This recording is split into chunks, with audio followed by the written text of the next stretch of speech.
మరి చంద్రబాబు నాయుడు గారి ప్రపంచం నడుస్తుంది ఇప్పుడు అంతా కూడా. ఎందుకంటే ఈరోజు చంద్రబాబు నాయుడు గారు ఇచ్చిన వరాలన్నీ కూడా వేళ ఓల్డేజ్ పెన్షన్ కానీ, అలాగే ఆడపడుచు కింద పసుపు కుంకుమ కానీ 2వ తారీఖు 3వ తారీఖు 4వ తారీఖు ఇచ్చారు బ్రహ్మాండంగా. ఏలో ప్రజలందరూ రియాక్ట్ అవ్వడానికి కూడా మహిళలు పెద్ద ఎత్తున సభలకు వచ్చి చంద్రబాబు నాయుడు గారికి సపోర్ట్ చేయడం జరిగింది. మరి ఎన్నడూ లేని విధంగా రాష్ట్రం అంతా 3 రోజులు కూడా లక్షలాది మంది మహిళలు రోడ్డు మీదకి వచ్చారు. వచ్చి చంద్రబాబు నాయుడు గారికి సపోర్ట్గా నిలిచారు అందరూ కూడా. మరి రేపు కూడా ఎన్నికల్లో కూడా నిలబడతామని చెప్పి దంకాపదంగా ఇవాళ మహిళలు అందరూ కూడా చెప్పిన సంగతి మన అందరికీ తెలుసు, మీరందరూ కూడా చూశారు కూడా. ఈ పరిస్థితిలో జగన్ గారికి ఏం చేయాలని అర్థమైన పరిస్థితి. ఇన్ని రోజులు నేను పాదయాత్ర చేశాను, 4 రోజుల్లో 10 రోజుల్లో మొత్తం గాలి మారిపోయింది. మహిళలందరూ కూడా, ప్రజలందరూ కూడా, అన్ని వర్గాల ప్రజలు, ఒక మహిళలే కాదు, వృద్ధులే కాదు, రైతులే కాదు, కార్మికులే కాదు, అన్ని వర్గాల ప్రజలు కూడా యూటర్న్ తీసుకుని మొత్తం చంద్రబాబు నాయుడు గారు మద్దతు పలకాలని పూర్తిగా సపోర్ట్ వెళ్ళారు. నా పరిస్థితి ఏంటన్నది ఆయన ఆలోచనలో పడ్డాడు. ఇలా చేత ఇవాళ డిమోనిటర్ అయిపోయి ఇవాళ ఒక ఈసీ దగ్గరికి కలిసి కొన్ని మెమోరాండం ఇవ్వడం జరిగింది. మరి ఆయన ఏం చెప్పాడంటే ఈరోజు మరి డీజీపీ గారు మీద కంప్లైంట్ చేయడం జరిగింది. మరి డీజీపీ అన్నప్పుడు రాష్ట్రంలో డీజీపీ పక్షపాతంగా ఉండడు.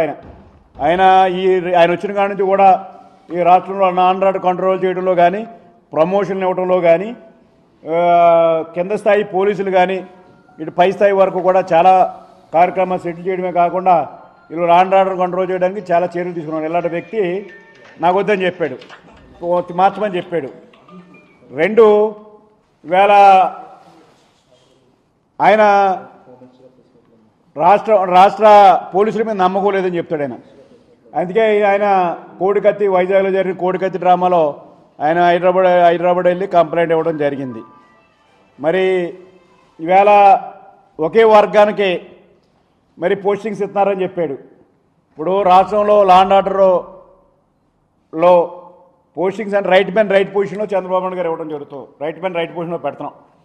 ఎందుకంటే ఇవాళ ఎన్నికలు రాబోతున్నాయి, ఎన్నికలు బలంగా ఉండాలి అనే ఉద్దేశంతో మేము రైట్ మ్యాన్ రైట్ పొజిషన్లో పెట్టాం.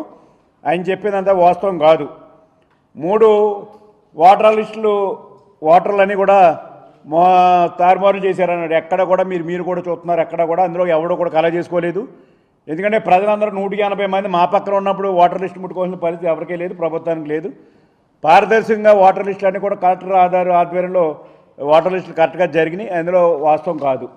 ఈయనకి ఏంటంటే ఈరోజు రాష్ట్రం మీద నమ్మకం లేదు. మరి ఇలా బయటికి వెళ్ళి మరి బయట రాష్ట్రాల్లో ముఖ్యమంత్రుడు కలటం, మరి ఇక్కడ నమ్మకం లేదంటాం, ముఖ్యమంత్రితో స్నేహం చేయటం, మనకి ఆంధ్రప్రదేశ్కి అన్యాయం జరిగే ముఖ్యమంత్రి, తెలంగాణలో అనేక సమస్యలు మనకు ఉన్నాయి. ముఖ్యమంత్రి మనం మొదటి నుంచి కూడా విభజన చట్టంలోని అంశాలన్నీ కూడా మరి కేసీఆర్ విభేదించున్నాడు. అలాంటి వ్యక్తులతో స్నేహం చేయటం అంటే ఈ రాష్ట్రానికి మరి పట్టణ విధంగా నాకేదో ముఖ్యమంత్రి కావాలన్నా కానీ రాష్ట్రం ఏమైపోయినా బాధ లేదన్న పద్ధతిలో ఇవాళ జగన్ గారు వెళ్తున్నారు. ఇవాళ జగన్ గారు మరి ఇవాళ మరి ఈసీ కంప్లైంట్ ఇవ్వడంలో పూర్తిగా ఇవాళ రాష్ట్రం అంతా మారిపోయింది. చంద్రబాబు నాయుడు గారు పక్క పోయారు, జనం అందరూ కూడా అన్ని వర్గాల ప్రజలు కూడా వెళ్ళిపోయారు అని భయంతో ఇవాళ ఒక కంప్లైంట్ ఇచ్చాడు. ఇవాళ ఎక్కడా కూడా తప్పు జరగదు. ఆంధ్రప్రదేశ్లో ముఖ్యమంత్రి గారి ఆధ్వర్యంలో అధికారులు కానీ, ప్రజాప్రతినిధులు కానీ, ప్రజలు కానీ ఇవాళంతా కూడా మరి ఆంధ్రప్రదేశ్ అభివృద్ధి చెందాలంటే చంద్రబాబు నాయుడు ముఖ్యమంత్రి కావాలని చెప్పి ఆల్రెడీ అందరూ కూడా డిసైడ్ అయ్యారు. ఇవాళ మరి జగన్ గారి ఇన్నాళ్ళ పాదయాత్ర వృధా అయిపోయిందనే ఆలోచనతో ఈ కంప్లైంట్ చేస్తాను తప్పించి రెండోది ఏమీ లేదు. ఇవాళ జగన్ గారు తెలుసుకోవాల్సింది ఒకటి, మీరు ప్రతిపక్ష నాయకుడిగా అసెంబ్లీకి మానేశారు, మీరు సమస్యలు లేవనెత్తడం మానేశారు, వ్యక్తిగత విమర్శలు తప్పించి రెండోది లేదు మీకు. ఇవాళ ప్రజలు కూడా గుర్తించారు, అసెంబ్లీకి వెళ్ళినోడికి పదవి ఎందుకు మీకు అని చెప్పి ఇవాళ ప్రజలు కూడా డిసైడ్ అయ్యారు. కనీసం ప్రతిపక్ష హోదా కూడా రేపు భవిష్యత్తులో ఇవ్వలేని పరిస్థితి ఇవాళ ఆంధ్రప్రదేశ్లో ఉంది.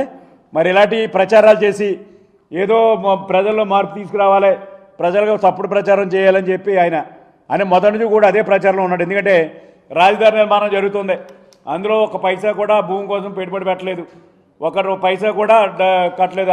ఆ రాజధాని అభివృద్ధి బ్రహ్మాండంగా జరుగుతుంది. ప్రాజెక్టులు పోలవరం ప్రాజెక్టు గురించి ఆయన ఎప్పుడు కూడా పట్టిసీమ కానీ పోలవరం ప్రాజెక్టు కూడా ఎప్పుడు ఫేవర్గా మాట్లాడలేదు, అవదని చెప్పాడు. పట్టిసీమ అయిపోయింది, పోలవరం ప్రాజెక్టు కూడా అయిపోయి వచ్చింది. రాయలసీమలో పులివెందలకు నీళ్ళు ఇచ్చినా సరే ఆయన సాటిస్ఫాక్షన్ లేదు దానికి. మనం ఇవ్వలేదు, చంద్రబాబు నాయుడు ఇచ్చారని సాటిస్ఫాక్షన్ లేదు. ఇవాళ రాయలసీమ ప్రాంతంలో అనంతపురంలో కూడా ఇవాళ బ్రహ్మాండంగా నీరిచ్చి ఇవాళ రైతాంగంలో సంతోషంగా ఉన్నారు, అన్ని వర్గాల ప్రజలు సంతోషంగా ఉన్నారు.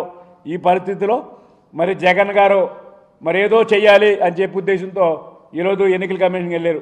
మేమైతే ఎన్నికల కమిషన్కి మేము చెప్పేది ఏంటంటే, మేము ఈ దీనివల్ల ఈ ఎలక్ట్రానిక్ యంత్రాల వల్ల మాకు ప్రాబ్లం ఉందని మనం చెప్తుంటే ఇదేదో జరిగిపోతుందని చెప్పి ఇలా ప్రజలకు తప్పుదోవ పట్టించడానికి ఈ ప్రయత్నాలు చేస్తానని చెప్పి తెలియజేస్తున్నాం.